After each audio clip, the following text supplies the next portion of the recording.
It certainly is a pleasure to be here today, and I'm looking forward to spending some time with you and interacting and hearing your experiences and thoughts on this as well. So the topic that we have here is sort of a broad topic: stakeholder reputation risk, the real driver behind coordinated GRC policies. You know, what's really driving GRC? What is it all about? And that's what we're going to focus on and bring this into some practical implementation within our organizations. You'll see that a number of the slides that I'm going to present to you today are actually from the Open Compliance and Ethics Group. I sit on the Leadership Council of OSEG as well as chair the Technology Council and deliver their boot camps on GRC strategy and the technology implementation for GRC.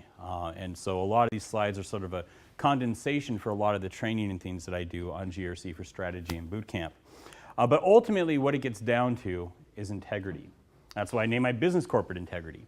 Integrity is doing the right thing, you know, even when nobody's looking. I've got 3 boys. They're right now 16, 15, and 12. They're advancing in age quickly. My 16-year-old is now driving, and that ability of trust, you know, extends out to him. And both his mother and I think have gotten a lot of gray hairs over the last several weeks as he started driving. I encourage these boys, now particularly my 16-year-old, to be men of integrity. I tell them this every month, and I tell them that integrity is doing the right thing when nobody's looking. When what you say you are, you know, as far as your ethics, your values, and what you present yourself out there, that should be the same reality when the doors are closed. And that's what integrity is. For corporate integrity, that means that corporations, what they communicate in their stakeholder to their stakeholders, to the public and their corporate social responsibility statements, to the risk management practices, what they say about compliance, all these better be a reality and true within the organization if they want to be an organization of integrity. That's what integrity is about. Integrity is at the heart of governance, risk, and compliance. It's the heart of what we're trying to achieve, that we have integrity in our business processes and how we're governing them, how we're managing risk within them, and how we're staying within boundaries from a compliance perspective. But organizations are in a wide disarray.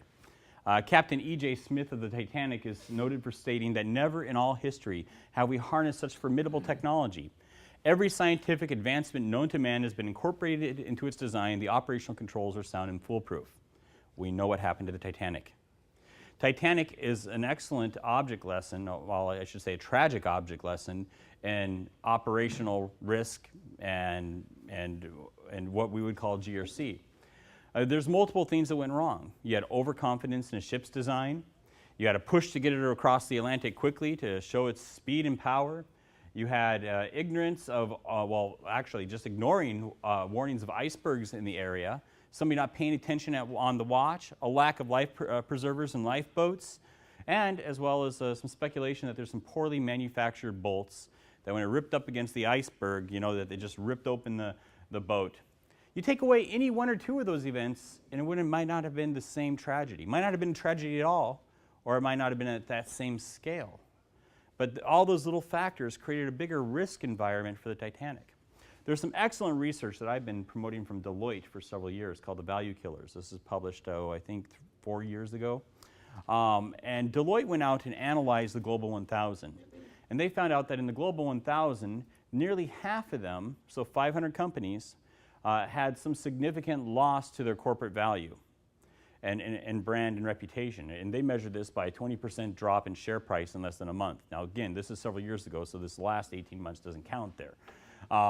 And they went out and analyzed that and found out that of the Global 1000, nearly half of them had some significant drop in value of the corporation, and that in 80% of that, so that means 400 of the 500 of the 1,000, so 400 of the companies, it was because of multiple risk factors that were managed in little silos, little stovepipes in the organization that created a bigger risk environment that nobody's aware of. And great research. I encourage you to read it. It's out there on the internet. Deloitte, The Value Killers, and Disarming the Value Killers. But unfortunately, this is where a lot of organizations are. We're in the state of just having little pieces of risk awareness and not being able to put together the big picture of risk. There's a lot of risk ignorance within the organization. And we need to overcome that, and that's what enterprise risk management and strategies is about, and to align that even with corporate performance and strategies. That's some of this white space in GRC that still needs to be explored is how do we take this and show that there's an improvement to the bottom line, and that we're managing integrity and there's also return to the organization. We can map that back to our strategic objectives and corporate performance. So, but these silos, this is the problem we're trying to overcome. This is what GRC is about. Now, I get frustrated out there, and I understand, but when I first defined the GRC market several years ago, the idea was about collaboration across a lot of business roles, where legal is talking to compliance, who's talking to risk, who's talking to audit, who's talking to finance, who's talking to IT, who's talking to quality, who's talking to environmental health and safety. You know, the list can go on. All of a sudden, we've created little stovepipes of GRC. You know, you see labels out there: IT GRC, legal GRC, finance GRC. I can see how we got there in a way, because there's focused business processes. But ultimately, GRC is trying to bring them all together, not create little islands. We also have to recognize that each of those areas has its own specific little need. But GRC is ultimately about collaboration and communication. It's not first and foremost even about technology, despite what all the technology vendors would have you believe. Now, don't get me wrong, technology is a fundamental enabling piece of GRC. It's necessary for GRC to do it correctly. But GRC itself needs to operate above that. It's about getting collaboration between these key executives and business roles so they can communicate and work in a common architecture and framework and collaborate and get that enterprise perspective on risk and compliance.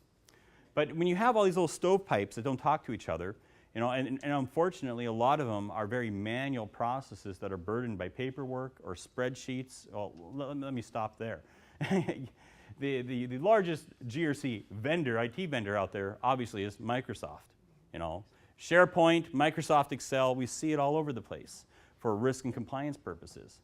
But when you think about it, this is a recipe for disaster.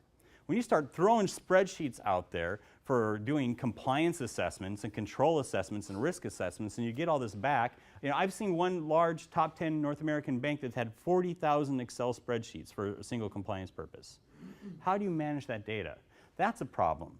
But there's even a bigger problem, because a lot of this is compliance and risk, very sensitive purposes. On the compliance side, very legal purposes as well. And you can't go back and state that that person answered that self-assessment question on that date and time and didn't change their answer later, and that we can validate that really was that person that answered that question. You know, spreadsheets lack what we call non-repudiation.